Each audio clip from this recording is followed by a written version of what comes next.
Cherry blossom చెట్ల మధ్యలో నివసిస్తున్న ఓ నిశ్శబ్దమైన గ్రామంలో ఎలిరా అనే అమ్మాయి ఉండేది. ప్రతి ఉదయం ఆమె ఆ చెట్ల క్రింద కూర్చొని గాలిలో వినిపించే మురిపాల పాటలను వినేది. ఎలిరా అడవిలో లోతుగా ప్రవేశించింది. పువ్వు కొమ్ములు ఆమె గాలికి ముద్దుగా తాకుతూ వెళ్లాయి. గాలి తీసుకెళ్లిన దారిలో ఎలిరా ఓ పురాతన చెట్టులో తవ్విన తలుపును చూసింది. అది మృదువుగా ప్రకాశిస్తూ పూల ఆకారాలతో మెరిసిపోతూ కనిపించింది. ఆమె గుండె వేగంగా తడుముకుంటూ ఆ తలుపు వైపు చేయి చాపింది.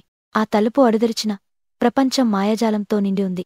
ఎలిరా అడుగుపెట్టిన వెంటనే ఆమె గతంలో ఉన్న చీకట్లు వెలుగులో కలిసిపోయాయి. ఆ సమయంలో గాలి మరియు పువ్వుల రూపంలో ఏర్పడిన ఒక ఆత్మ ఆమె ఎదుట కనిపించింది.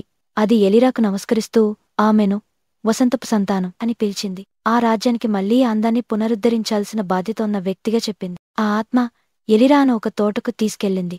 తన ప్రయాణాన్ని పూర్తి చేయాలంటే ఎలిరా తన మనసుతో పూల భావనలను వినుతూ అత్యంత పరిశుభ్రమైన పువ్వులతో ఒక కిరీటాన్ని తయారు చేయాల్సొచ్చింది. ఆ కిరీటాన్ని ధరించిన వెంటనే ఆ మాయ ప్రపంచం పూర్తిగా వికసించింది. చెట్లు పాటలతో పాడై ఆకాశం మెరిపింది. ఎలిరా కన్నుల్లో ఆనందం మెరిసింది.